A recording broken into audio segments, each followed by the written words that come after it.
Assalamualaikum warahmatullahi wabarakatuh. Selamat malam, rekan-rekan sekalian. Sampai berjumpa lagi. Selamat berjumpa lagi dengan mata kuliah kita, yaitu mata kuliah manajemen perubahan. Pada kesempatan malam hari ini, kita akan melanjutkan pematerian yang telah disampaikan. Kalau sebelumnya kita membahas tentang Tentang konsep dasar ya, minggu lalu. Minggu lalu kita bicara tentang konsep dasar, tentang apa itu manajemen perubahan, apa itu manajemen, apa itu perubahan, kemudian mengapa kita perlu untuk melakukan perubahan, lalu hal-hal apa yang penting harus kita perhatikan dalam manajemen perubahan. Maka pada malam hari ini kita akan melanjutkan pematerian dengan topik faktor pendorong dan tipologi perubahan organisasi ya. Jadi kita akan membahas tentang apa sih yang menjadi faktor pendorong dari perubahan yang terjadi di organisasi ya. Nah, kalau sebelumnya kita memahami bahwa perubahan itu adalah suatu hal yang pasti terjadi, lingkungan itu selalu berubah, masyarakat selalu berubah, konsumen keinginannya juga berubah, maka suatu bisnis atau suatu organisasi tentu harus bisa menyesuaikan dengan kebutuhan, tuntutan, dan keinginan dari konsumen. Ya, konsumen, lingkungan, dan hal-hal eksternal yang berasal dari luar organisasi. Nah, mengapa perubahan itu harus terjadi dalam organisasi ya? Kalau zaman dahulu dibandingkan dengan zaman sekarang, mungkin perubahan terjadi ya, sama-sama terjadi, tetapi apakah sama atau berbeda tuntutan dari perubahan terhadap organisasi tersebut ya. Jadi kalau melihat zaman dahulu ya, sekitar tahun 1960, 1970 gitu ya, itu memang terjadi perubahan. Misalnya ketika terjadi revolusi industri ya, kemudian terjadi perubahan dari tenaga manusia dirubah menjadi tenaga mesin gitu ya. Kemudian produk-produk menjadi semakin cepat diproduksinya karena menggunakan mesin. Nah, itu terjadi perubahan. Tapi apa yang membedakannya dengan perubahan lingkungan pada saat ini? Apa kira-kira perubahan yang membedakan? Yaitu dari sisi, kita bisa lihat dari sisi produk yang dihasilkan, dari sisi stabilan permintaan ya, bisa juga dari sisi persaingan antar bisnis atau organisasi ya. Jadi kadang-kadang kalau zaman dahulu perusahaan, bisnis, organisasi dia menciptakan produk ya. Menciptakan produk, kemudian produknya dijual ke pasar dan konsumen dengan serta-merta akan membeli produk yang dijual. Jadi yang mengontrol pertumbuhan pasar itu adalah produsen atau organisasi atau lembaga atau instansi atau perusahaan. Itu yang mengontrol bagaimana pertumbuhan dan regulasi di pasar. Jadi konsumen itu bergantung pada perusahaan gitu ya. Jadi lingkungan itu dipengaruhi oleh perusahaan. Misalnya, zaman dahulu itu ketika pertama kali diciptakan mobil oleh General Motor, itu mobil yang diciptakan itu semuanya warnanya hitam. Warnanya hitam. Jadi konsumen nggak bisa milih warna. Karena mobil yang diciptakan emang warna hitam. Dan perusahaan tidak mau ambil pusing untuk memberikan warna yang lain. Karena kalau misalnya dengan warna yang lain kan otomatis akan menambah biaya produksi ya. Dengan satu warna, variasi produk yang dijual tidak ada dengan satu warna, sehingga produksi jadi lebih cepat, efisien. Itu zaman dulu. Jadi yang lebih mengontrol itu adalah perusahaan. Sehingga beberapa orang berpendapat bahwa zaman dahulu itu lingkungan bisnisnya cenderung stabil ya. Karena perusahaan, organisasi yang tumbuh pun tidak begitu banyak. Persaingan pun tidak begitu banyak karena memang perusahaannya terbatas. Ya, jadi persaingan tidak begitu besar karena memang perusahaannya jumlahnya terbatas. Sehingga dengan kondisi itu, perusahaan pun bisa memperkirakan kira-kira produksi untuk tahun depan itu bagaimana, ya. Perencanaan, peramalan itu bisa diperkirakan. Bahkan pengembangan perusahaan di masa yang akan datang, beberapa tahun ke depan itu pun juga bisa diramalkan, ya, diramalkan. Itu terjadi pada zaman dahulu, sekitar tahun 1960 atau 1970-an. Setelah Perang Dunia Kedua ya. Perang Dunia Kedua kan diakhiri dengan menyerahnya tentara Jepang kepada Sekutu ya, tahun 1950. Kita baru merdeka ya 1960-1970. Nah, ketika itu jumlah perusahaan terbatas, jadi lingkungannya lebih stabil. Lalu bagaimana dengan saat ini? Saat ini lingkungan bisnis ini lebih dinamis. Dalam arti fenomena yang terjadi di dunia bisnis itu lebih beraneka ragam. Konsumen memiliki banyak pilihan terkait produk, barang, dan jasa yang akan dia beli. Jadi dia bisa milih, mau milih merek A atau merek B, ya. Mau beli di tempat C atau di tempat D gitu ya. Jadi konsumen memiliki pilihan, sehingga jadi terbalik ya. Semula perusahaan itu yang mengontrol perkembangan pertumbuhan pasar, sekarang konsumen yang mengontrol. Akhirnya perusahaan harus bisa menyesuaikan dengan permintaan dari konsumen. Contoh, ya. Contohnya yang tadi ya, kalau tadi bisnis kendaraan ya, kita sama sekarang bisnis kendaraan juga. Zaman sekarang banyak berkembang berbagai merek kendaraan kan ya. Baik itu kendaraan dari Jepang, dari Korea, dari Eropa, bahkan dari Amerika ya. Mereka semua berlomba-lomba untuk memproduksi kendaraan yang dibutuhkan oleh konsumen. Bahkan dari satu perusahaan yang sama, satu merek yang sama, dia memproduksi beberapa varian kendaraan. Dari mulai SUV, sport utility vehicle gitu ya, mobil-mobil yang untuk berkesan sport, kemudian mobil multipurpose vehicle ya, yang bisa digunakan mobil untuk serbaguna, untuk keluarga, untuk bisnis, untuk transportasi, itu ya itu bisa, itu ada dia produksi mobil-mobil seperti itu dari merek yang sama.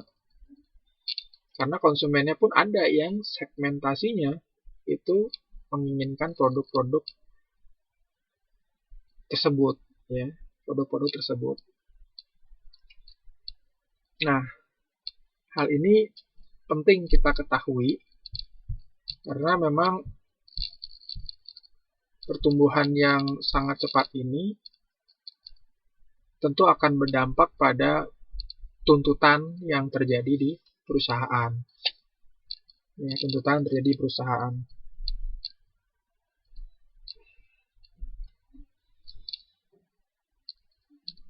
Bahkan sekarang ini ya slogannya itu digembor-gemborkan ya di berbagai perusahaan, Anda berubah atau Anda harus tertinggal atau bahkan mati.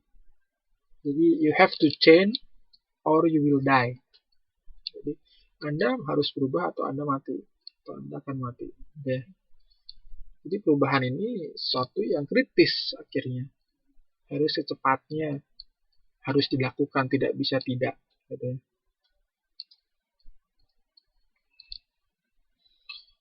Contohnya di Amerika ya, 84% perusahaan di Amerika itu sekarang terlibat dalam perubahan organisasi.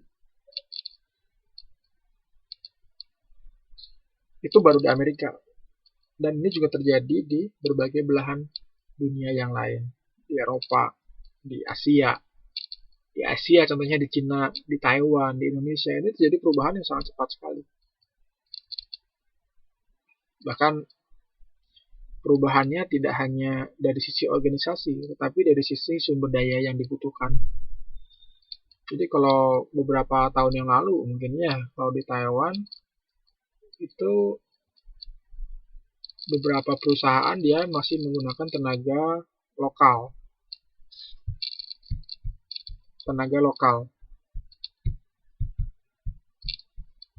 Mari, halo?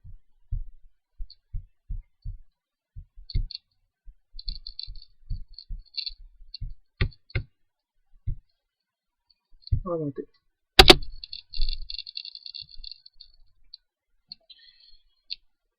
Kan menggunakan tenaga lokal.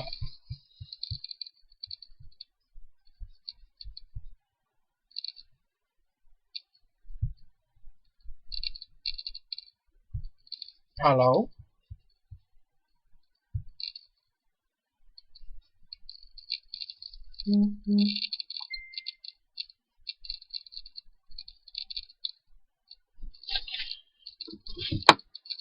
Kenapa nih tiba-tiba menghilang?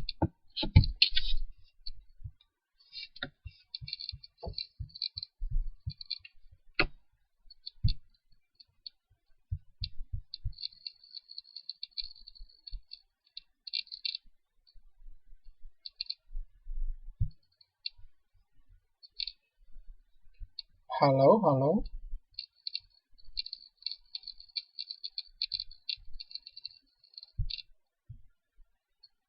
Ya, ini saya tidak tahu nih, tiba-tiba menghilang.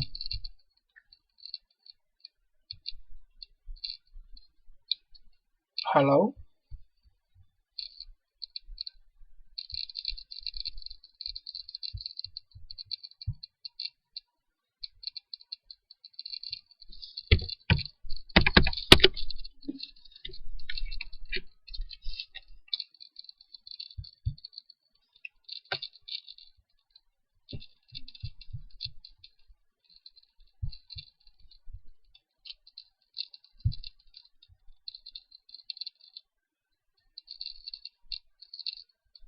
Halo? 1, 2, 3.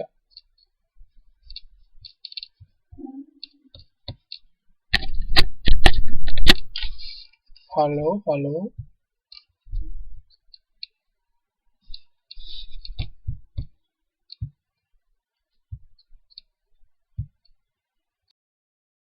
Baik, kita lanjutkan ya. Jadi, tadi sampai mana tadi? Sampai permintaan konsumen ya.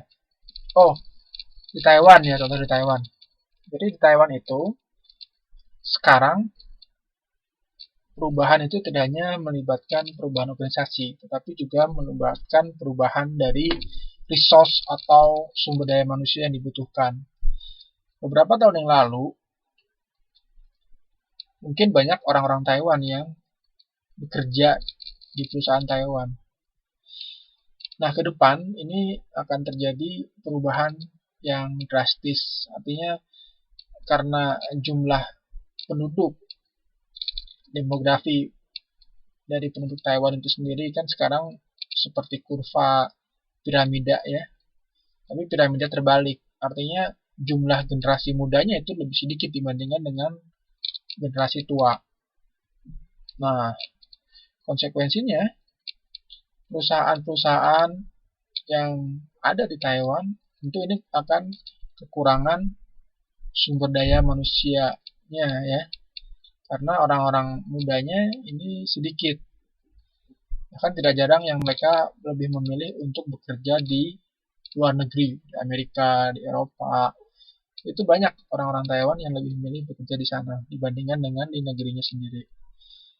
Nah, untuk menanggulangi keterbatasan sumber daya manusia, tentu pemerintah Taiwan akan mengeluarkan sebuah regulasi.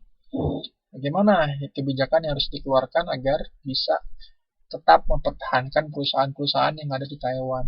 Akhirnya mulai beberapa tahun belakang ini mereka mulai membuka ya kesempatan kepada warga negara dari negara lain yang tertarik untuk bekerja di Taiwan. Itu lebih terbuka ya. Jadi nanti yang dibuka itu bukan hanya ya tenaga kerja seperti profesi-profesi yang mbak-mbak sekarang ini jalani, tapi nanti lebih luas lagi. Jadi bahkan di bidang pertanian, perkebunan itu nanti akan mulai dibuka untuk tenaga-tenaga asing karena memang tidak ada atau terbatas ya tenaga kerja orang Taiwan sendiri yang mau untuk bekerja di sektor-sektor tersebut. Nah, ini perubahan ini artinya selalu terjadi ya, dan sangat cepat. Untuk apa? Untuk memenuhi kebutuhan pasar dan bisa tetap survive di masa yang akan datang. Nah, ketika kita melihat bahwa perubahan di perusahaan ini adalah sebuah yang pasti terjadi, yang kritis, artinya harus dilakukan. Sebab itu banyak manajer yang berpikir keras. Berpikir keras untuk apa? Untuk bisa melakukan perubahan, untuk bisa mengelola perubahan di organisasi, di perusahaan. Kenapa perlu berpikir keras? Karena perubahan yang dilakukan ini bukan perubahan yang biasa. Artinya bukan perubahan yang tanpa risiko, tapi perubahan yang mengandung risiko. Konsekuensi perubahan itu ada yang gagal, ada yang berhasil. Tapi mengapa tetap harus melakukan perubahan ini? Meskipun kita tahu, mungkin kalau melakukan perubahan ada yang berhasil, ada yang gagal ya. Kalau melihat dari sejarah itu banyak perusahaan-perusahaan besar yang melakukan perubahan itu tidak berhasil. Itu banyak contoh-contohnya. Tapi tidak jarang juga perusahaan yang melakukan perubahan dan berhasil. Nah, terlepas dari ada yang berhasil dan tidak berhasil, yang namanya perubahan itu harus dilakukan. Kenapa? Karena bagi para manajer, boleh jadi perubahan organisasi itu bukan sekedar bertujuan untuk memperbaiki kinerja organisasi, tapi bagi beberapa orang itu adalah sebuah tantangan tersendiri untuk menunjukkan kemampuan dirinya sebagai seorang manajer gitu ya. Jadi kadang-kadang ini tantangan, terutama untuk manajer-manajer yang baru ya. Nah, ini sebagai challenge. Sehingga bagaimana kita bisa menghadapi tantangan ini dan perusahaan yang saya pimpin, yang saya kelola ini bisa maju untuk memenuhi segala kebutuhan.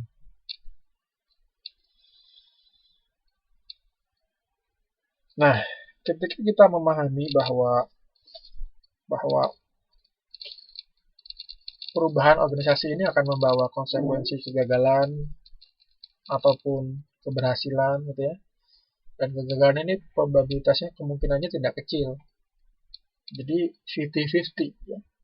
Lalu faktor-faktor apa saja yang tetap mendorong para manajer untuk terus melakukan perubahan organisasi? Nah, hal inilah yang akan kita bahas pada pertemuan kita malam hari ini ya di modul kedua. Jadi faktor apa yang menjadi pendorong untuk terjadinya perubahan dalam organisasi. Ya, kebayang ya? Ada yang tahu definisi organisasi itu apa? Organisasi adalah sekumpulan orang-orang atau apa? Gerombolan atau gerombolan. Organisasi yang jelas pertama ada tujuannya ya. Tujuan dibentuk organisasi. Jadi harus jelas apa tujuan organisasi. Kemudian ada apa lagi? Ada orang-orang yang menjalankan organisasi, ada yang menjadi bagian elemen-elemen dalam organisasi. Ya. Kemudian ada apa lagi? Ada interaksi ya. Ada interaksi antara orang-orang yang berada dalam organisasi. Ada pembagian tugas, ada pembagian peran, ada yang jadi pemimpin, ada yang jadi sekretaris, dan seterusnya ya. Perangkat-perangkat organisasi. Dan masing-masing memiliki tugas, fungsi, dan peran yang berbeda-beda. Yang saling mendukung satu sama lain, saling terikat satu sama lain untuk memenuhi tujuan organisasi. Jadi, itu untuk memudahkan perbedaan kita melihat apakah sesuatu itu organisasi atau gerombolan atau apa gitu ya, atau cuman kumpulan saja, keramaian. Banyak orang, wah itu organisasi, belum tentu. Ada konser misalnya, konser Iwan Fals, OI, orang Indonesia, itu ngumpul-ngumpul semuanya, ada yang saling kenal, ada yang nggak cuma ngumpul saja, itu bukan organisasi. Tapi ada juga organisasi OI, jadi yang dikelola oleh ada ketuanya, ada ininya, itu organisasi. Atau ketika di TMS ya, banyak yang nonton, mbak-mbak lagi ada acara pentas gitu ya. Nah itu apakah orang-orang yang nonton itu jadi sebuah organisasi? Kan belum tentu. Ya, belum tentu. Nah kita untuk mengukurnya salah satunya dengan yang tadi ya. Yang tadi. Nah, itu tentang organisasi ya. Jadi organisasi itu bisa juga disebut sebagai sebuah sistem. Sistem itu ada tujuan, ada komponen, ada interaksi antar komponen, ya. Itu adalah sistem. Contohnya apa? Sistem RT, sistem RW gitu ya, sistem kelurahan gitu ya, sistem pemerintahan itu sistem ya. Jadi ada orang-orang yang di dalamnya saling berinteraksi memenuhi tujuan tertentu. Atau sistem pencernaan. Nah, pencernaan. Sistem pencernaan. Itu ada organ tubuh yang menyusun sistem pencernaan. Ada mulut, ada kerongkongan, ada lambung, ada usus, ada banyak ya, itu saling berinteraksi membentuk sebuah sistem pencernaan. Atau contoh yang lain, kendaraan ya, mobil. Wah, mobil itu sebagai sebuah sistem. Ada bagian engine-nya, ada bagian electrical, ada bagian bahan bakarnya, pembakaran, ada bagian interior, ada bagian penggerak, setir, itu semua berinteraksi untuk membentuk fungsinya sebagai mobil.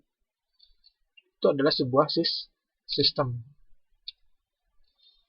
Itu adalah gambaran tentang organisasi ya.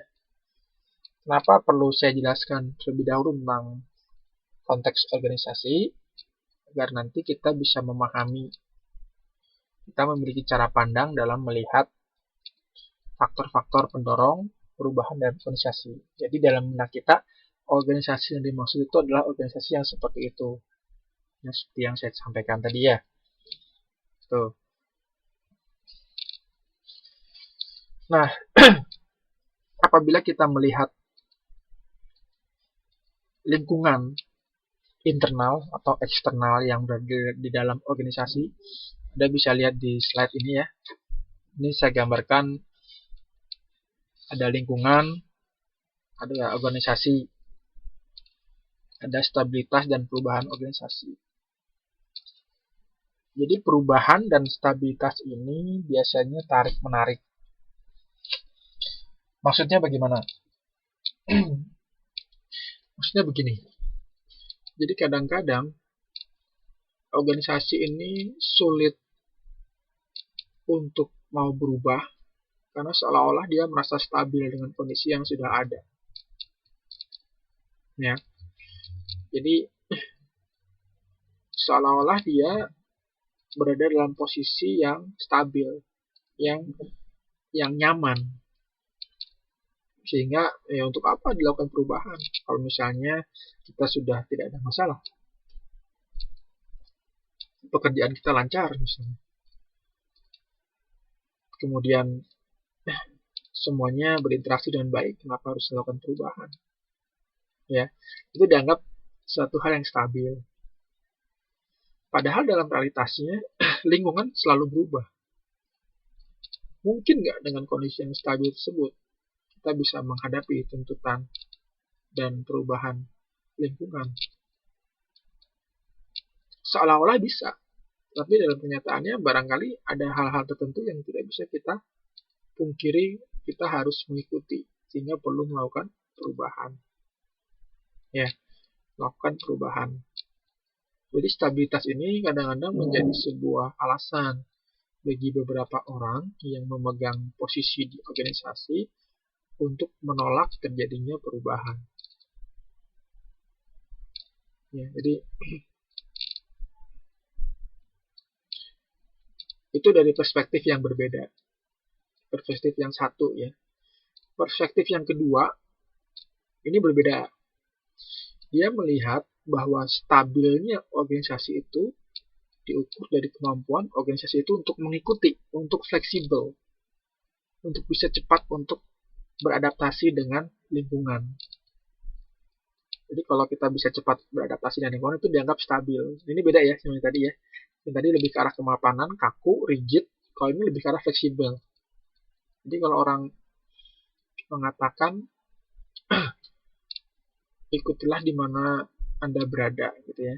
Ikutilah di mana Anda berada. Jadi organisasi bisa mengikuti bagaimana tuntutan lingkungan. Itu yang disebut sebagai organisasi yang mampu beradaptasi dengan cepat. Jadi pendapat yang kedua ini melihat bahwa ketika kita bisa beradaptasi itu adalah menunjukkan bahwa kita organisasi yang stabil. Karena kalau tidak bisa beradaptasi, tidak bisa menyesuaikan, maka kita akan statis ya. Statis ini akan mudah kolaps karena tidak bisa memenuhi kebutuhan, tuntutan dari konsumen dan sebagainya ya. Sehingga ini tarik menarik ya. Kalau digambarkan dari diagram ini, Anda melihat perubahan sama stabilitas ini adalah sesuatu yang sifatnya saling berhubungan, saling mempengaruhi. Satu sisi perubahan bisa menyebabkan stabilitas, satu sisi stabilitas juga menjadi alasan untuk melakukan perubahan. Ya, gitu ya. Nah ini lingkungan, posisinya di luar ini mempengaruhi bagaimana bentuk perubahan yang dilakukan di dalam organisasi. Nah, jadi sehingga hubungannya bagaimana stabilitas dan perubahan organisasi.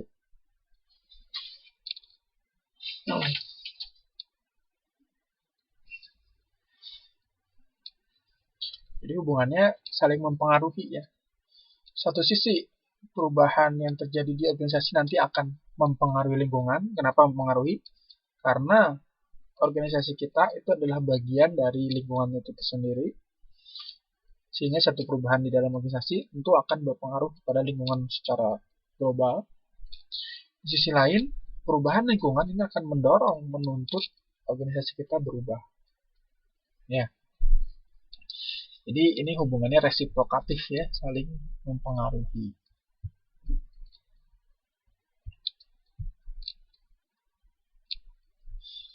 Nah, bagaimana peran manajer dalam menyikapi kondisi lingkungan ya yang tidak stabil, yang dinamis, dihubungkan dengan kaitannya dengan kondisi organisasi. Di buku ini dijelaskan ada 4 ya. Ada 4 peran manajer menurut Palmer tahun 2006. Dia menjelaskan bahwa manajer berperan dalam menstabilkan kondisi organisasi yang tidak stabil, bersamaan juga dengan membuat organisasi lebih dinamis ketika semuanya kaku. Nah, ya. Jadi selain memastikan bahwa organisasi itu bisa berubah, tapi bisa juga mendorong perubahan itu ke arah kestabilan, fleksibilitas itu ya, terhadap tuntutan yang ada di lingkungan. Yang kedua, peran manajer adalah memastikan agar organisasi bisa beradaptasi terhadap lingkungan yang sedang berjalan dan tidak lupa mengantisipasi perkembangan di masa yang akan datang. Jadi perubahan itu adalah salah satu bentuk antisipasi dari kondisi-kondisi di masa yang akan datang. Ya. Contoh sederhana apa? Atau jangan organisasi ya. Contohnya kita individu lah ya. Nanti ini analoginya sama karena organisasi itu bisa kita ibaratkan sebagai individu juga bisa. Nanti pembahasan lebih depannya. Nah, contohnya kita sebagai individu. Kenapa ketika dulu ketika bekerja di Taiwan, tiba-tiba rekan-rekan sekalian ini kok mau untuk mendaftarkan diri menjadi mahasiswa di UT. Apa alasannya? Apakah ikut-ikutan temen? Wah ikutan temen nih, teman pada ngajakin, rame-rame kita ikutan daftar UT. Atau apa nih alasannya? Atau alasannya biar keren. Wah mahasiswa, biar keren. Punya gelar apa? Ada nggak yang alasannya mempersiapkan dirinya sehingga nanti sudah selesai bekerja di sini, ketika pulang bisa mengembangkan bisnis yang lain atau kerja di tempat lain yang lebih baik? Ada nggak ya seperti itu?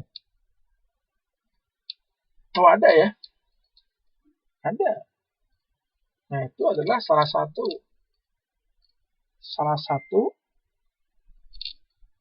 alasan mengapa kita perlu belajar UT ya, daftar UT. Karena kita mau mengantisipasi bagaimana perkembangan di masa yang akan datang. Karena tidak mungkin selamanya kita bekerja seperti ini kan ya. Tentu kita punya cita-cita, apalagi harus jauh dari keluarga, ya, apalagi harus meninggalkan anak, mungkin ya yang udah punya anak, apalagi harus meninggalkan orang tua, jauh-jauh ke Taiwan. Tentu tidak ingin selamanya seperti itu ya. Walaupun ada mungkin yang saya sedang tinggal di sini, mungkin saya dapat nikah dengan orang sini, gitu. Ada juga, tapi rata-rata sebagian besar kan ingin kembali ke tanah air untuk mendapatkan kehidupan yang lebih baik. Nah itu artinya kita mempersiapkan dengan kondisi di masa yang akan datang, mengantisipasi dari kondisi yang akan datang. Nah organisasi itu sama seperti itu. Jadi melakukan perubahan, transformasi itu untuk mengantisipasi kondisi di masa yang akan datang. Kenapa perlu ada penggantian manajer misalnya? Karena mungkin manajer yang dulu ini sudah tua, usianya sudah lanjut, dan cara berpikirnya ini masih menggunakan cara berpikir yang konvensional, sehingga tidak bisa fleksibel, tepat, dinamis mengikuti pertumbuhan zaman di masa yang akan datang. Ini harus diantisipasi. Bagaimana caranya? Harus ada transfer informasi dari generasi tua ke generasi baru yang muda. Kemudian setelah itu generasi muda yang diberi kesempatan untuk memimpin perusahaan tersebut. Ya, untuk apa? Untuk mengantisipasi perubahan di masa yang akan datang. Jadi manajer sumber daya manusia dia melakukan rekrutmen gitu ya. Nah, itu peran manajer. Kemudian yang ketiga, peran manajer adalah memperbaiki kondisi berjalan dan menemukan hal baru yang harus dimiliki. Jadi mengevaluasi bagaimana perusahaan atau organisasi ini berjalan, dilihat posisinya saat ini di mana, dicek, dipertahankan yang baik, diperbaiki yang kurang, dan mencari hal-hal apa yang dibutuhkan, yang harus dimiliki untuk bisa bertahan di masa yang akan datang. Nah, itu yang ketiga ya. Kemudian yang keempat adalah menjadi pemimpin dalam pembaharuan dan merusak tradisi atau kebiasaan yang ada.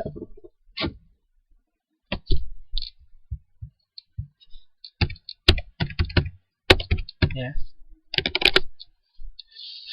Jadi harus mampu membawa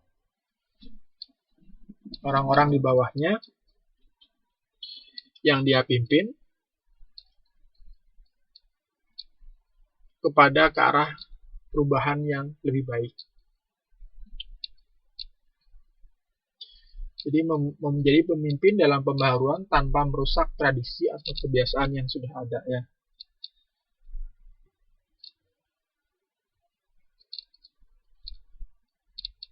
Itu contoh dari peran manajer.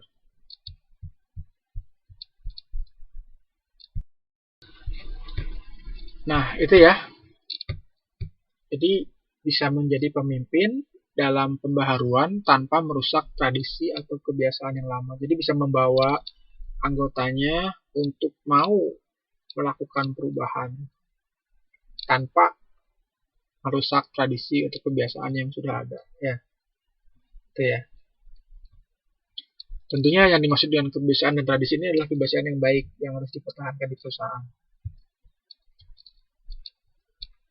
Oke. Nah, dalam kaitannya dengan organisasi, kita perlu mengetahui tentang bagaimana kita melihat, memandang sebuah organisasi. Tujuannya untuk apa? Tujuannya agar sebagai manajer ya, sebagai posisi manajer, kita bisa membuat keputusan dan melakukan tindakan-tindakan yang berjalan secara efektif.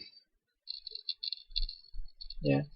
Jadi dia harus bisa memahami tentang sifat-sifat dari organisasi atau metafora dari organisasi ya. Metafora dari organisasi. Nah, di buku ini ada 8 metafora atau perumpamaan dari organisasi. Ini menurut Morgan tahun 1997 dia memberikan sebuah deskripsi tentang karakteristik atau ciri-ciri dari organisasi.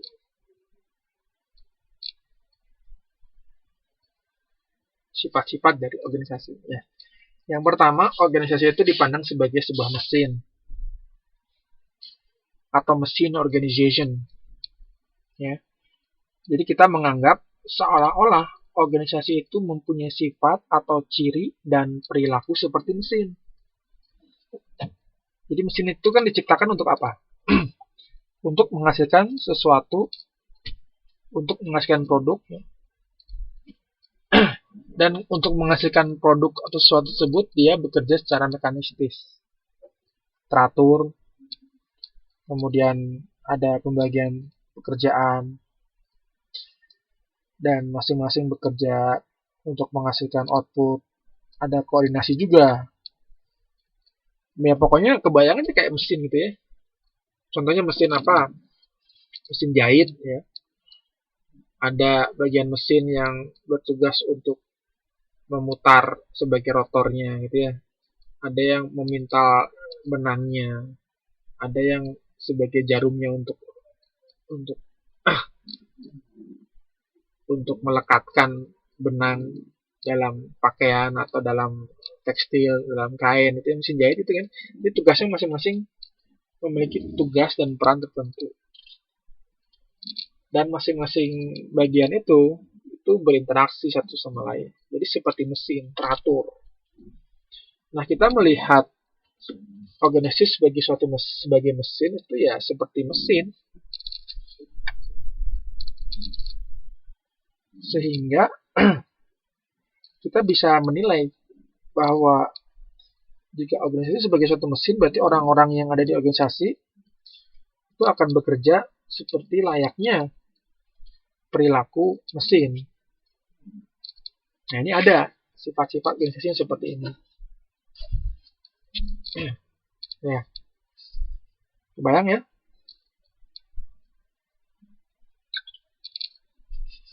Nah, yang kedua, organisasi sebagai organisme hidup. Ciri-ciri organisasi sebagai organisme hidup itu berarti ya selayaknya makhluk hidup. Makhluk hidup itu tumbuh, ya. Makhluk hidup itu butuh bertahan hidup, survive, harus beradaptasi dengan lingkungan. Itu sifat dari organisme hidup. Jadi bagaimana kita melihat bahwa organisasi itu mampu beradaptasi, mampu survive, mampu mengatasi masalah-masalah yang dihadapi di lingkungan. Jadi seperti organisme hidup aja, tumbuh ya. Tumbuh dari mulai kecil, dewasa, tua, dan seterusnya. Ya, itu organisasi. Jadi sama seperti makhluk hidup, organisme hidup. Yang ketiga, organisasi sebagai pusat berpikir atau otak atau tempat berpikir ya. Ini cara pandang ini menempatkan organisasi seolah-olah ya sebuah otak manusia yang mampu mengolah informasi, mampu melakukan proses pembelajaran dan mampu membuat keputusan. Ya kayak otak kita ya, otak kita itu bisa berpikir. Jadi kita memandang organisasi sebagai sebuah tempat berpikir, pusat berpikir, berarti kita akan membawa perubahan. Berarti mereka itu organisasi itu pasti bisa berpikir. Sehingga bagaimana pikiran mereka itu bisa mendukung perubahan yang kita bawa. Gitu ya. Jadi bagaimana organisasi bisa membuat struktur pengambilan keputusan yang tepat nantinya ya dengan perubahan yang kita berikan. Yang kelima, yang keempat ya, organisasi sebagai budaya ya, sistem budaya.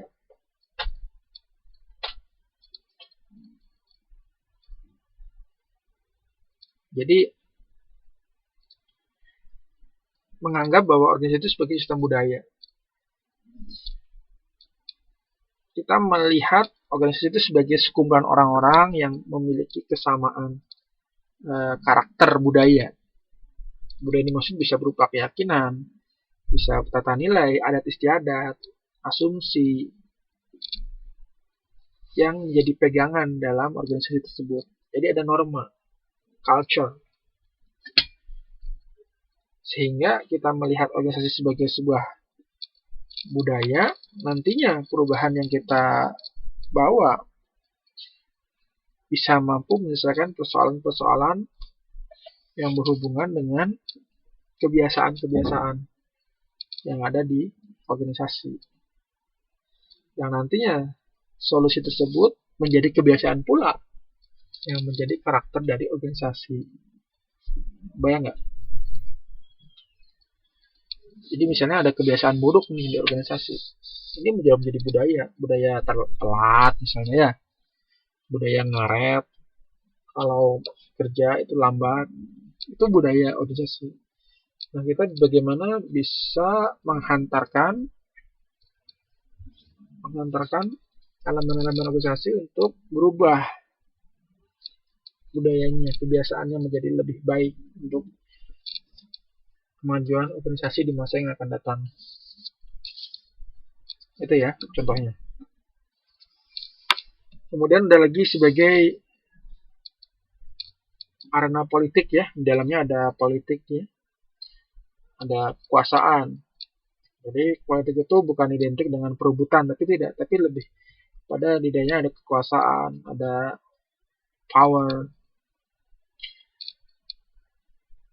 ada kompetisi ya.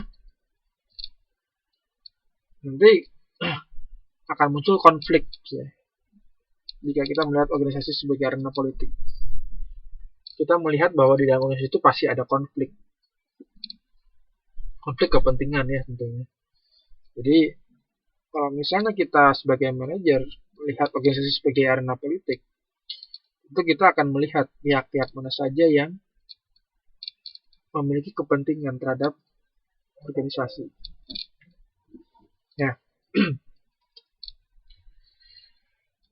Yang ketujuh, yang keenam, organisasi sebagai alat pengendali psikis ya. Jadi sebagai alat pengendali yang menganggap bahwa setiap orang yang terlibat dalam organisasi itu layaknya orang yang memiliki keterbatasan dari sisi kebebasan psikologinya ya. Jadi mereka mempunyai kendali atas pendapat yang harus disampaikan, tugas-tugasnya, dan aturan-aturan yang ditetapkan di perusahaan. Itu untuk mengendalikan karakter dari orang-orang di dalam perusahaan tersebut. Itu organisasi sebagai alat pengendali psikis ya. Kemudian organisasi sebagai tempat perubahan dan alat transformasi.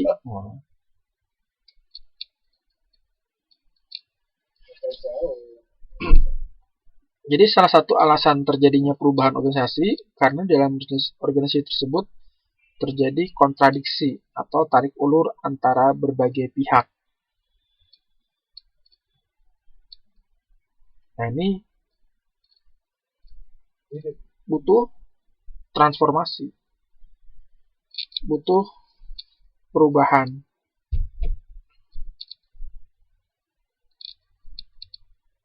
Sehingga ada tuntutan agar perusahaan ini, organisasi ini bisa menjadi media transformasi setiap individu-individu yang ada di dalam perusahaan tersebut. Ya. Itu sebagai tempat perubahan dan alat transformasi.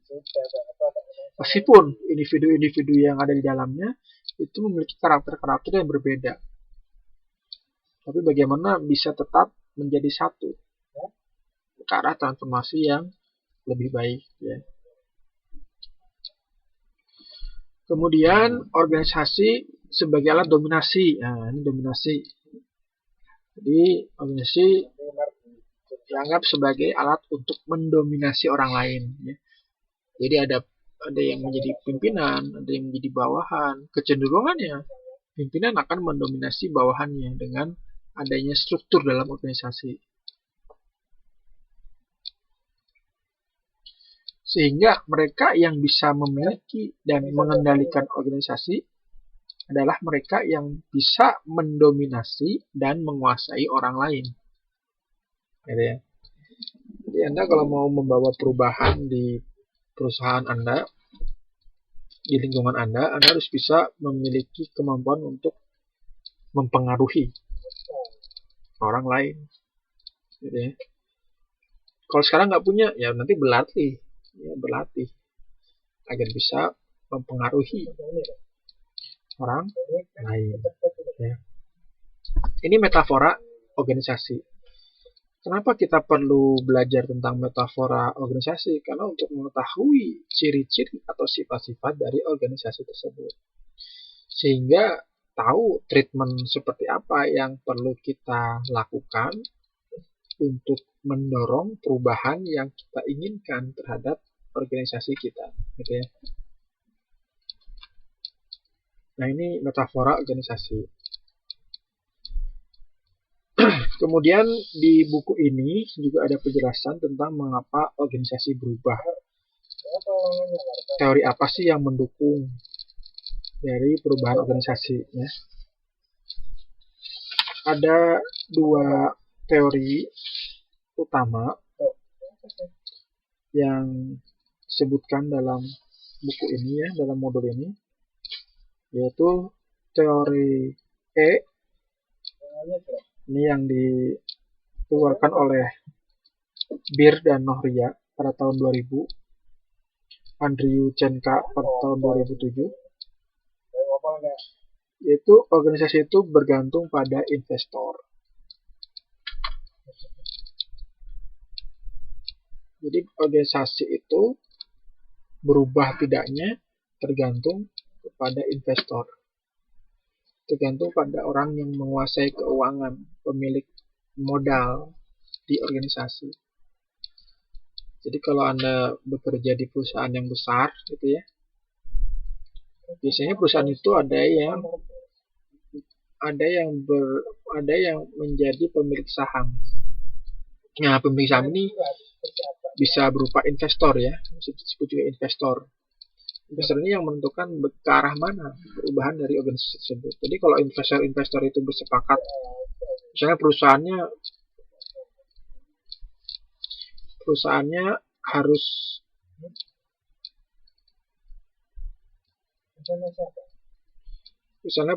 harus bergerak di bidang lain, harus berubah strukturnya, itu ditentukan oleh investornya, maka ya harus berubah. Ini teori E, ya. Jadi organization is depend on investor.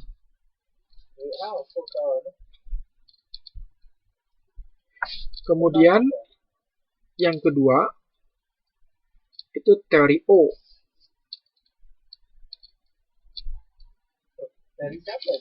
Teori O. Teori O ini teori yang menjelaskan bahwa perubahan akan bisa terjadi ketika proses internalnya berjalan dengan baik. Ya, ini berbanding terbalik dengan teori E, ya. Teori E itu ditentukan oleh investornya, tapi kalau teori O ini ditentukan oleh orang-orang yang bekerja di internalnya. Jadi kalau proses internalnya ini bagus, maka bisa mendorong dari perubahan. Kalau yang teori E, itu yang ditentukan adalah yang punya, yang pemiliknya, pemilik modalnya, pemilik sahamnya. Itu teori E, ya. Karena dia punya power, kenapa? Karena dia bisa memindahkan sahamnya ke perusahaan yang lain. Yang penting dia bisa mengontrol, kan itu ya, itu teori E. Nah, teori O ini lebih kepada orang-orang yang bekerja di situ. Kalau dia menginginkan perubahan tapi orang-orang yang nggak mau, ya susah, nggak akan terjadi perubahan meskipun dia punya power. Dia harus bisa memecat orang dengan seenaknya saja, ya, tapi susah juga untuk mencari orang-orang penggantinya, kan ya. Nah, ini proses internal ini harus berjalan dengan baik untuk mendukung terjadinya perubahan di organisasi. Jadi bisa jadi perubahan itu muncul dari proses internal juga. Jadi orang-orang di dalamnya bersepakat. Kami sepakat bahwa ini harus terjadi perubahan. Yaitu teori O. Teori O. Tapi kan belum masuk langsung ya. Langsung masuk.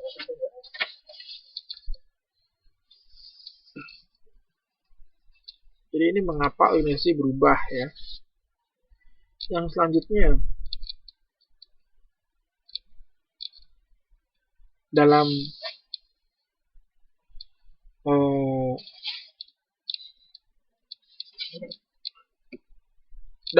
aplikasinya, ya, perubahan yang terjadi di dalam organisasi ini tentu tidak bisa berjalan dengan sendirinya. Artinya ada sesuatu yang menggerakkan. Ada sebuah power, ada sebuah energi ya.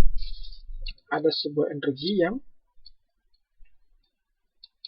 mendorong terjadinya perubahan di organisasi. Ini ya, mungkin tadi terlewat ya. Nah, ini. Jadi, energi organisasi itu ditentukan oleh kapabilitas dan kapabilitas dari organisasi tersebut. Jadi kapabilitas dan kapasitas ya. Kapabilitas dan kapasitas. Mustahil organisasi bisa beroperasi dengan lancar ketika dia tidak memiliki kapasitas dan kapabilitas yang memadai.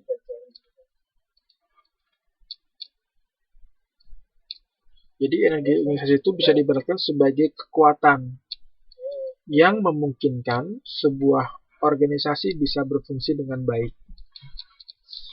Jadi kalau kita melihat menganalogikan organisasi sebagai makhluk hidup, energi itu berasal dari makanan ya kalau kita manusia ya. Nah di organisasi juga harus ada energinya, ada makanan yang untuk asupan untuk dia bisa berubah, bisa berupa motivasi terhadap karyawannya, bisa berupa apalagi selain motivasi, daya dorong, semangat perubahan, ada reward, ada bonus. Itu motivasi pada karyawan. Itu menjadi energi organisasi. Yang kedua, ada SDM yang mau dan siap untuk melakukan perubahan.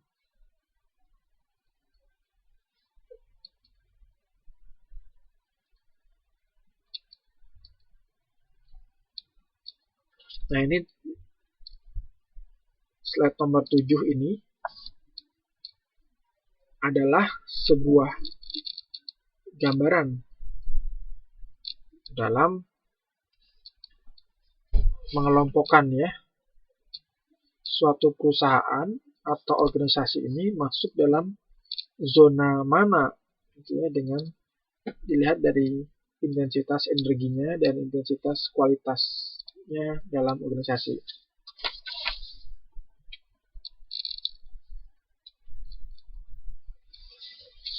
Sebagai contohnya ya, untuk lebih jelas, di comfort zone ya, comfort zone. Nah di comfort zone ini, organisasi yang masuk zona ini, yang kanan bawah itu ya, itu adalah organisasi yang memiliki kekuatan untuk menggerakkan organisasinya dengan baik, dengan positif, dengan cepat. Jadi suasana kerja itu tenang dan karyawan sangat bangga dengan apa yang telah dicapai. Jadi manajer, karyawan itu puas dengan kerjaannya. Nah sayangnya comfort zone ini tidak dibarengi dengan daya juang ya, sensitif sinyal-sinyal kebutuhan organisasi untuk berubah. Jadi dia udah nyaman, udah enak, udah puas. Sayangnya dia tidak peka ya, peka dengan tuntutan dan perubahan lingkungan. Akibatnya apabila terjadi perubahan maka tidak akan siap untuk memberikan respon terhadap perubahan lingkungan. Ini yang comfort zone ya. Contoh yang comfort zone. Jadi zona energi organisasi, zona kelompok organisasi yang berada dalam lingkungan comfort zone. Kemudian yang resignation zone. Nah, resignation zone ini adalah dia memiliki energi negatif dan intensitasnya juga rendah.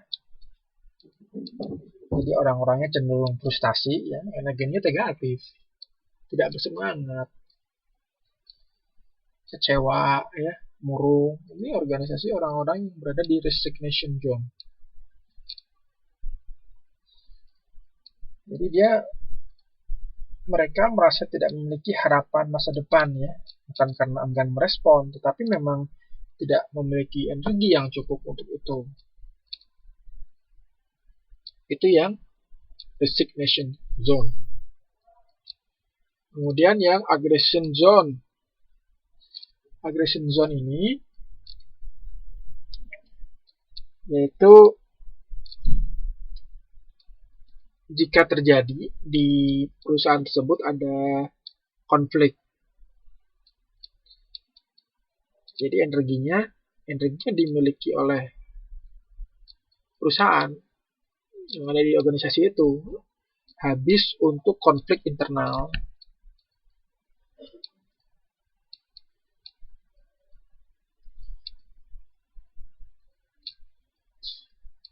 Habis untuk konflik internal. Namun konflik yang dimaksud ini adalah konflik yang bersifat kompetisi. Ya. Jadi perselisihan yang terjadi ini menjadi pendorong organisasi untuk berkompetisi ya. Jadi dia lebih peka melihat tantangan dan perubahan yang ada di lingkungan. Itu yang resignation. Yang aggression zone ya, aggression zone. Nah, yang terakhir passion zone ya. Ini adalah organisasi yang berkembang dengan energi yang sangat kuat dan positif.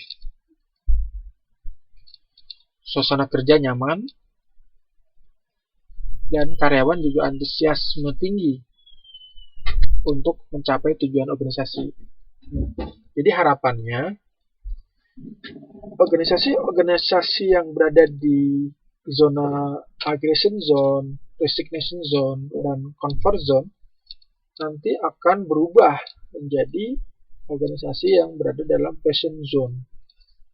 Jadi karyawannya nyaman, betah, semangat, dan siap untuk mencapai tujuan organisasi dan menghadapi perubahan di masa yang akan datang. Peka, sensitif, gitu ya. Ini ya, passion zone. Selanjutnya, kita bisa melihat tipologi perubahan lingkungan.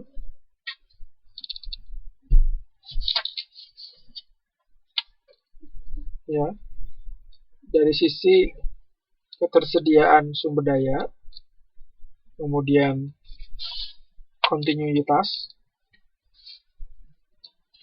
dari lingkungan yang dihadapi oleh perusahaan. Kita tadi belajar ya, memahami bahwa organisasi itu adalah subsistem atau bagian dari lingkungan.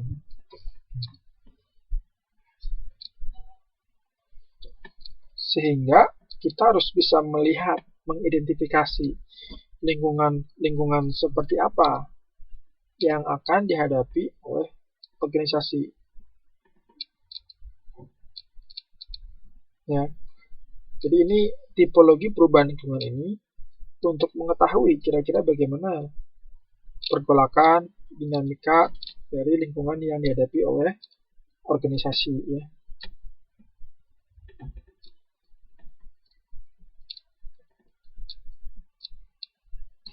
Gambar ini yang Anda lihat di slide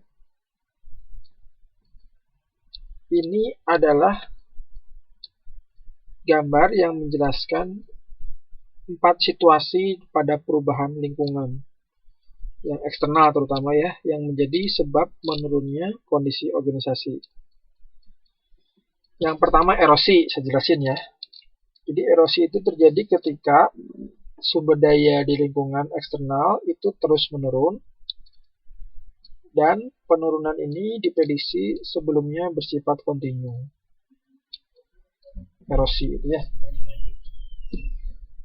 Misalnya perusahaan pengeboran minyak. Ya. Jadi ini cadangan minyak kan tidak selamanya melimpah ruah ya, sehingga bisa diprediksi bahwa sumber resource-nya ini akan habis. Jadi ini yang dimasukkan menjadi lingkungan yang sifatnya erosi ya. Kemudian yang kedua yang kontraksi. Ya, kontraksi ini terjadi ketika sumber daya yang dibutuhkan perusahaan ini bisa tiba-tiba hilang. Jadi sangat cepat ya, hilang. Itu yang kontraksi ya. Jadi discontinue dan ketersediaan sumber dayanya bisa sangat cepat, tidak bisa kita produksi. Jadi bisa sangat cepat sekali berubah lingkungan seperti ini, yang masuk kategori perubahan lingkungan yang sifatnya kontraksi. Contohnya petani gitu ya. Para petani biasanya mengharap sawah dengan baik, tiba-tiba pupuknya hilang dari peredaran, ini bahaya. Maka dia pasti akan sangat terganggu, tidak akan bisa melanjutkan proses bertaninya. Atau apalagi contohnya yang sifatnya kontraksi. Misalnya selain petani, misalnya apa? Ada yang tahu? Ada yang bisa memberikan contoh?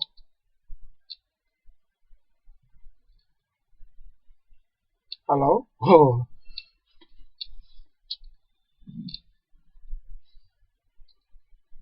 Selain petani, misalnya tiba-tiba hilang.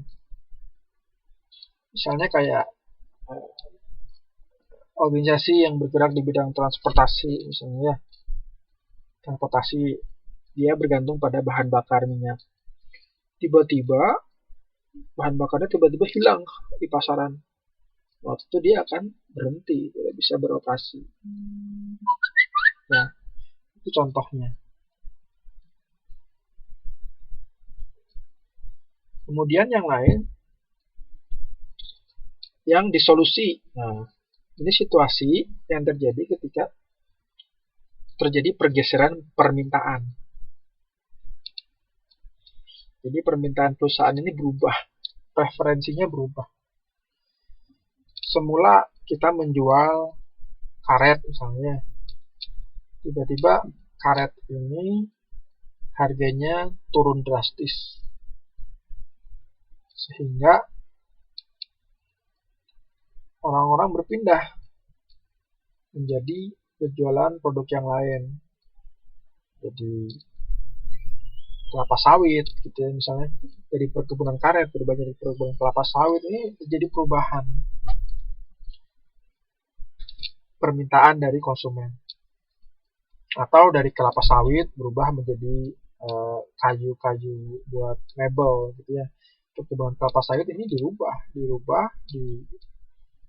ditebang, dirubah menjadi perkebunan kayu-kayu untuk industri. Itu yang disolusi. Yang terakhir yang kolaps ya. Nah, ini kolaps ini yang sangat berbahaya. Kondisi lingkungan yang sangat berbahaya, yang harus betul-betul kita pandai dalam memprediksi terjadinya kolaps. Jadi kolaps ini kondisi yang terjadi ketika terjadi penurunan yang sangat cepat dan dramatik. Yang tidak bisa diprediksi sebelumnya. Contohnya terjadi pada perusahaan besar seperti IBM ya. IBM ini mengalami kolaps. Jadi dulunya konsumennya itu adalah konsumen yang menggunakan mainframe. Nah, tiba-tiba ada kondisi yang tidak bisa diprediksi, dia berubah jadi PC. Nah, itu IBM bisa sampai hampir gulung tikar. Akhirnya CEO-nya diganti. Tapi dia mengundang CEO dari perusahaan-perusahaan yang raksasa perusahaan yang lain untuk mengambil alih menjadi CEO di IBM untuk membantu memulihkan kondisi di perusahaan. Akhirnya langsung berubah jadi kondisi visi. Ini dialami oleh IBM. Mungkin zaman dulu ketika SMP ya, kalau praktikum komputer itu kan IBM ya. Nah sekarang ini IBM sudah banyak pesaingnya. Jadi ini yang menjadi catatan juga, mungkin akibat dari kondisi kolaps yang pernah terjadi di IBM. Ini adalah perubahan tipologi lingkungan. Kemudian kita juga bisa melihat dan belajar dari kondisi yang terjadi di lingkungan internal maupun di lingkungan di luar organisasi. Jadi ada hal-hal yang menjadi catatan kenapa organisasi itu tidak mau berubah. Yang pertama yang tadi ya saya jelaskan di awal perkuliahan, bahwa ada pendapat yang menyatakan bahwa kondisi organisasi itu sudah tidak perlu untuk dirubah. Jadi buat apa dirubah? Ini tidak ada masalah, jadi nggak usah. Kita udah ikutin yang udah ada aja. Ini cenderung adalah organisasi yang kaku ya, yang rigid. Kemudian dari sisi lingkungan ya, lingkungan ada yang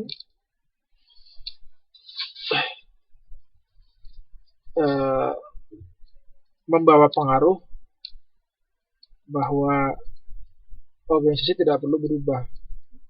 Contohnya bagaimana? Contohnya seperti ini. Suatu ketika ada satu perusahaan yang bergerak di bidang otomotif misalnya.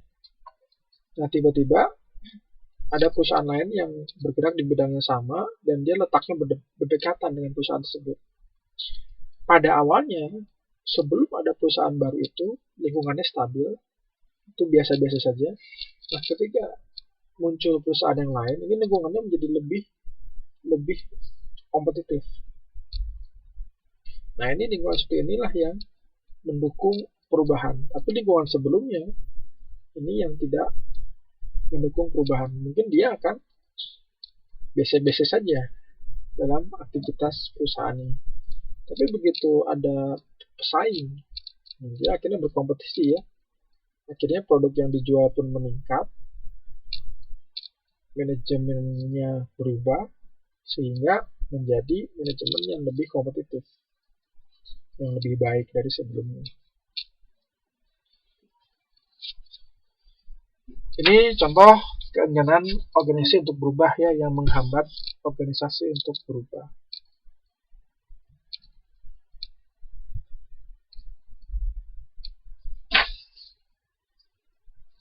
Nah, kemudian perubahan organisasi juga disebabkan dari tekanan dari internal dari dalam organisasi ya. Jadi misalnya adanya perubahan karena pertumbuhan organisasi ya semakin besar, semakin luas area bisnisnya, area organisasinya, maka dia membutuhkan perubahan. Karena kalau tidak berubah, tetap strukturnya tidak akan bisa untuk menghadapi ya, pertumbuhan organisasi. Jadi perlu untuk berubah. Kemudian adanya kebutuhan untuk integrasi dan kolaborasi. Integrasi artinya menjadi satu ya, kolaborasi bisa menjadi saling mendukung, saling bekerja sama antara satu sama lain. Ini juga menyebabkan perubahan dalam organisasi. Kolaborasi misalnya ya, misalnya perusahaan A dia bekerja sendiri, kemudian ada kerjasama dengan perusahaan B, A dan B ini berkolaborasi. Dampaknya dia akan melakukan perubahan dalam organisasinya masing-masing.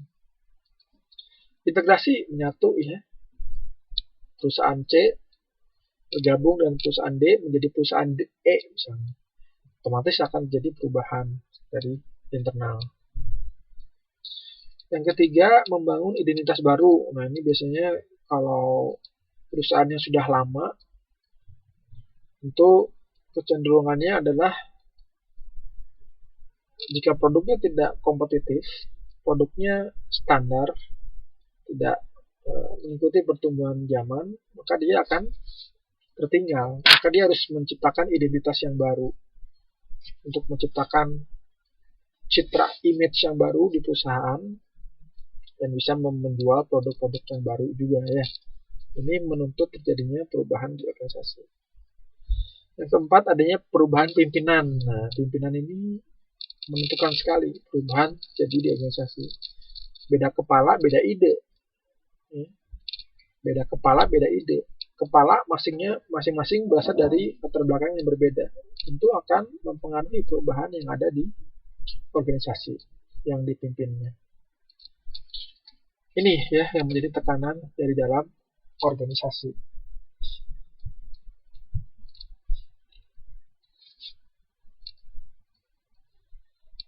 Nah, jika kita merunut tadi ya dari pembahasan yang awal,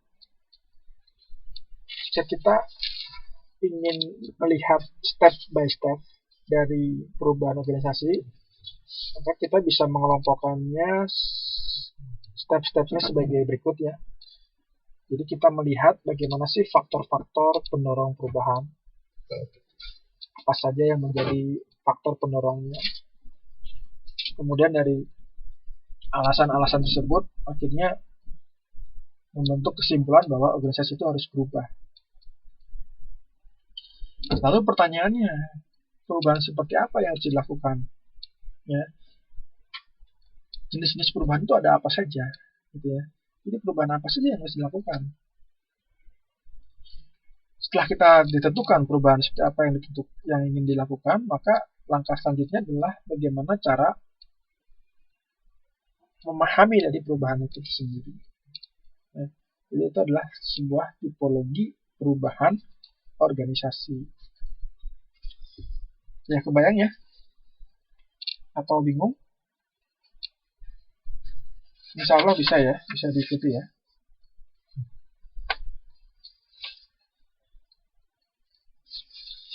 Jadi ini tipologi perubahan organisasi.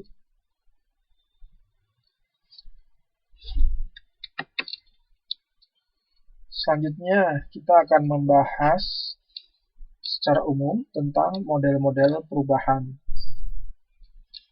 Jadi tadi kerangkanya ya, kita paham bahwa ada faktor-faktor yang menjadi pendukung perubahan organisasi, kemudian bagaimana alasan inilah yang menjadi alasan untuk organisasi itu berubah.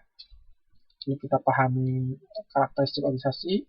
Kemudian yang selanjutnya adalah untuk melakukan perubahan tersebut, kita bisa mengadopsi atau mengadaptasi dari model-model yang sudah ada.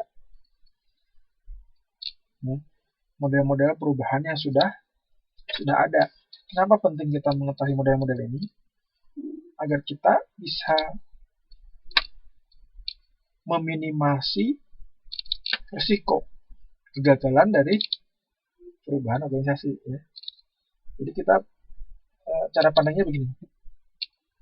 Kita tahu perubahan itu penting, kemudian kita pahami karakteristik dari organisasi kita, nanti kita memilih kira-kira agar organisasi kita berubah ini dengan karakteristik seperti organisasi kita ini, kira-kira model mana yang sesuai dengan organisasi kita, sehingga perubahan yang kita lakukan itu memiliki risiko kegagalan yang lebih kecil dibandingkan dengan tanpa mempelajari tentang model-model perubahan organisasi. Ya, jadi model itu semacam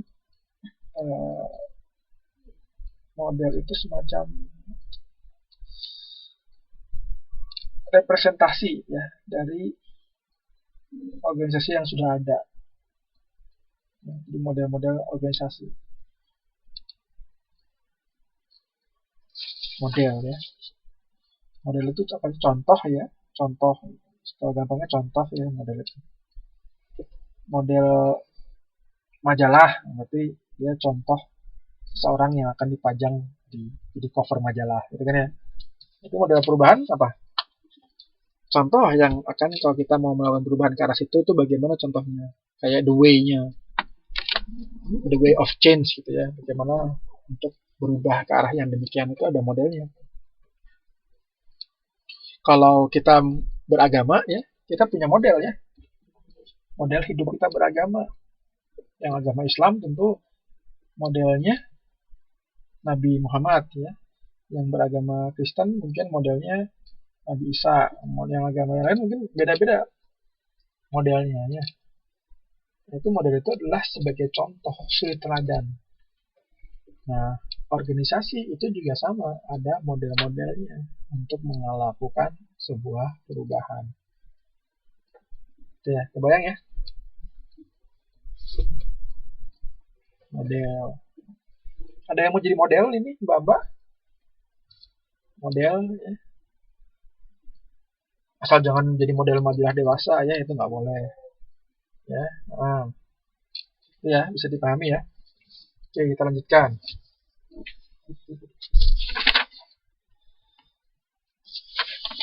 Nah, di sini model perubahan menurut Bullock, namanya Bullock ya, bukan Bulloget ya, bukan yang nimbun beras, bukan, ini namanya Bullock dan Button pada tahun 1985 dia menjelaskan bahwa ada 4 fase dalam model perubahan organisasi. Ya. Anda bisa melihat di buku ini halaman mana? Coba saya cek lagi ya.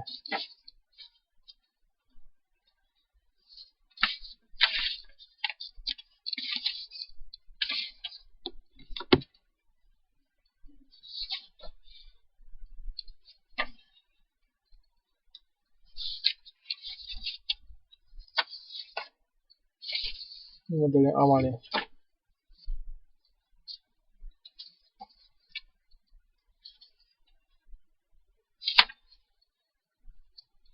Saya lupa halamannya ya tampaknya.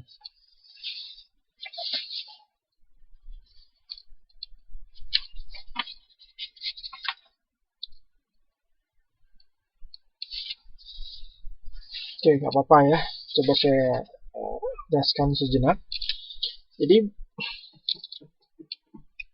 model-model ini tahapan-tahapannya, yang pertama adalah fase eksplorasi. Ini artinya kita mencari kira-kira model-model perubahan apa sih yang sesuai dengan perusahaan kita ya. Karena tidak bisa kita serta-merta kita punya ilmu, katakanlah ya kita punya model, lalu kita saklek, kita terapkan di perusahaan kita tanpa melihat bagaimana kondisi perusahaan kita. Itu nggak bisa ya. Ini banyak menjadi permasalahan. Misalnya dulu ada seorang yang baru lulus dari Taiwan misalnya, dia punya ilmu, dia punya knowledge, management, dia punya berbagai model-model organisasi, kemudian dia baru bekerja diterima di perusahaan Indonesia. Lalu dia dengan serta-merta dia mencoba untuk menerapkan model yang dia pelajari dengan pengalaman yang minim, saklek di perusahaan yang baru. Dampaknya bukan lebih baik, ternyata justru menimbulkan kebangkrutan di perusahaan tersebut. Ini juga menjadi catatan, artinya dia tidak mampu memilih model yang sesuai dengan perusahaan tersebut. Nah, sebab itu ini fase eksplorasi ini penting. Yang kedua, fase perencanaan. Jadi setelah kita mengetahui mana model yang tepat, kita rencanakan bagaimana mengimplementasikan dari model tersebut. Setelah direncanakan, kemudian lahir ke tindakan. Jadi, rencanakan tinggal dijalankan, ya, itu masuk ke tindakan. Dan yang terakhir, setelah berjalan, tinggal diintegrasikan dengan kondisi yang sudah ada, menjadi bagian dari organisasi tersebut. Ya, jadi perubahannya itu sudah melekat organisasi tersebut. Bukan hanya sesuatu yang baru, tapi sudah menjadi bagian dari organisasi tersebut. Jadi menjadi budaya, menjadi kebiasaan dari organisasi tersebut. Itu ya. Nah, ada lagi pendekatan perubahan menurut John Kotter. Jadi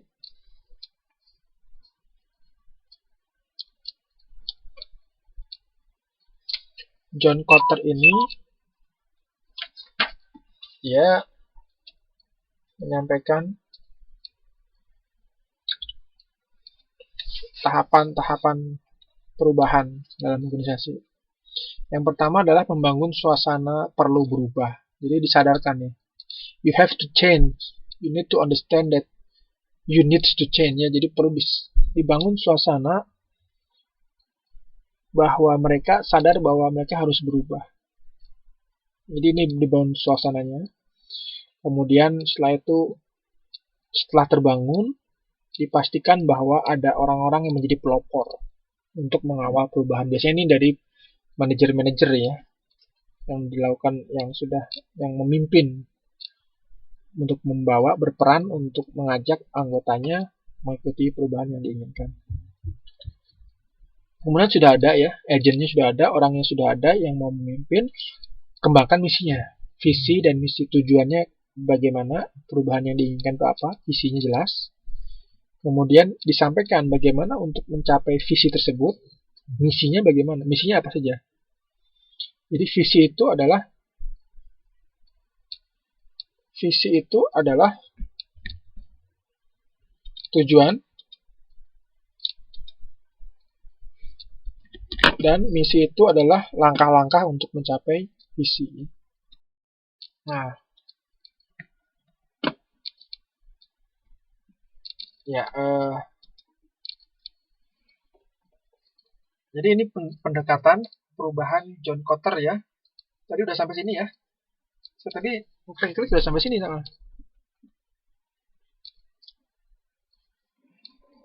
Nah, jadi cara-caranya saya ulangi. Yang pertama, membangun suasana perlu segera dilakukan perubahan. Jadi ada kesadaran bahwa organisasi harus berubah. Jadi sadar ya. Ada suasana urgensi penting untuk berubah. Kemudian yang kedua adalah memastikan bahwa ada agen-agen perubahan untuk mengawal perubahan. Jadi ada orang-orang yang nantinya memimpin terjadinya perubahan di organisasi ya. Nah, yang ketiga itu mengembangkan visi.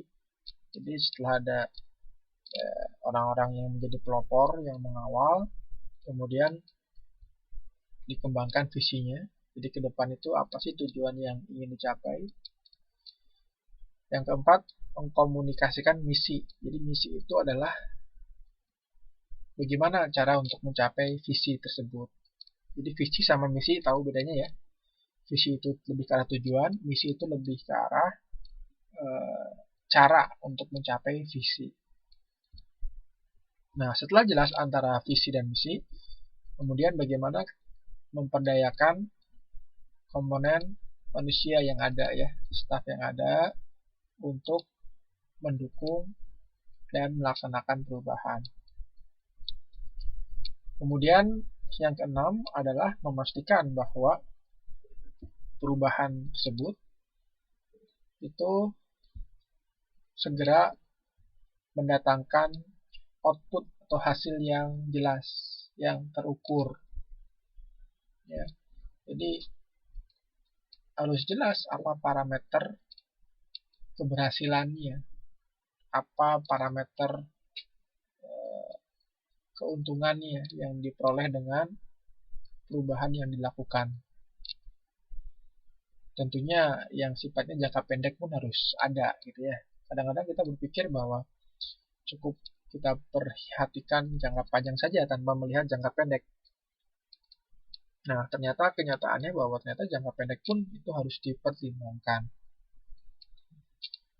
Nah, yang ketujuh adalah mengkonsolidasikan keuntungan. Jadi dari keuntungan yang diperoleh jangka pendek, kemudian bagaimana ini bisa dinikmati oleh semua pihak dalam organisasi ya. Jadi bukan hanya untuk keuntungan pimpinan saja, tetapi pimpinan struktur menengah sampai struktur yang paling bawah itu bisa merasakan keuntungan dari perubahan di organisasi. Nah, langkah yang terakhir ketika semua elemen dalam organisasi sudah terbiasa melakukan perubahan yang kita inginkan, sudah menjadi kebiasaan, maka langkah selanjutnya adalah membumikan perubahan tersebut menjadi budaya organisasi ya. Jadi ini sudah menjadi melekat, menjadi jati diri dalam perusahaan tersebut. Ini step-step yang bisa kita gunakan untuk melakukan perubahan di organisasi. Ya, pendekatannya, sesatu pendekatan yang disampaikan oleh John Kotter ya, dia seorang peneliti di bidang manajemen yang melakukan eksperimen sehingga menemukan beberapa langkah praktis yang bisa diterapkan di perusahaan dalam membangun perubahan. Nah, barangkali itu yang bisa disampaikan pada malam hari ini. Ini modul 2 ini ada banyak sebetulnya ya deskripsi yang disampaikan. Nanti rekan-rekan mungkin bisa membaca mandiri ya untuk lebih memahami tentang konsep yang saya sampaikan ya. Karena yang saya sampaikan itu adalah hal-hal yang sifatnya garis besar saja yang menjadi poin penting dalam modul kedua ini. Untuk lebih detailnya nanti teman-teman membaca sendiri ya, dibaca secara mandiri di rumah, kemudian coba dipahami. Di sini ada konsep-konsep perubahan, kemudian juga ada siklus perubahan organisasi ya. Jadi organisasi itu berubah memiliki siklus seperti makhluk hidup. Jadi ada tahap awal, kemudian tumbuh, kemudian dewasa sampai dia turun ya. Itu ada siklus perubahannya. Nah, Anda pelajari ini siklus perubahan yang terjadi di organisasi. Nah, untuk ke depan, untuk selanjutnya ada tugas ya. Nah, ini tugas sifatnya individu. Jadi ada tugas individu.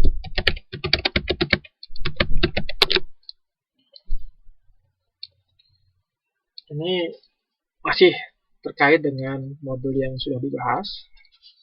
Di buku ini ada beberapa konsep tipologi perubahan. Ya. Dari mulai planned change, emergent change, first order change, second order change, organisasi inkremental, transformatif, kemudian tipologi perubahan menurut Gundi. Nah, tugas Anda adalah jelaskan perbedaan konsep tipologi tersebut. Ya. Jelaskan perbedaan konsep tipologi perubahan tersebut. Itu yang pertama. Kemudian yang kedua, jelaskan tentang siklus hidup organisasi. Di sini ada siklus hidup organisasi dengan bahasa Anda sendiri. Di buku ini ada.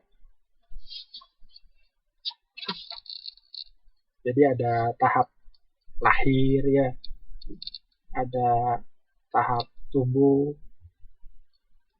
dan seterusnya. Ini bisa dibaca di sini di halaman 2.59. Tugas Anda cukup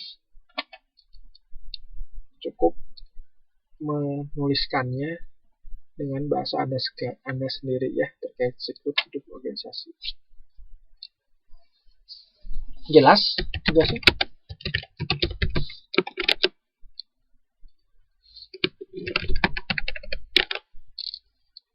Halo?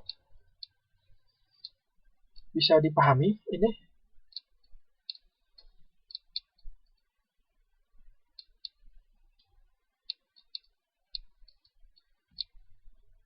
Jadi ini tugasnya ya. Anda kerjakan, boleh ditulis tangan, tulis tangan aja lah ya, biar nggak repot ngetik ya. Atau ketik juga boleh deh. Tulis tangan boleh diketik. Dikumpulkannya kapan dikumpulnya? Mau dikumpulkan kapan?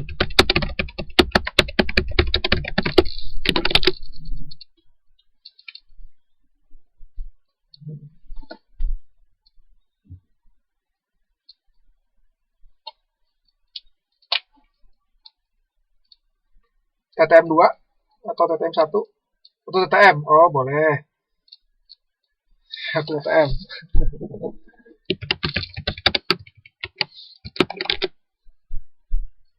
Oke, waktu TTM aja ya.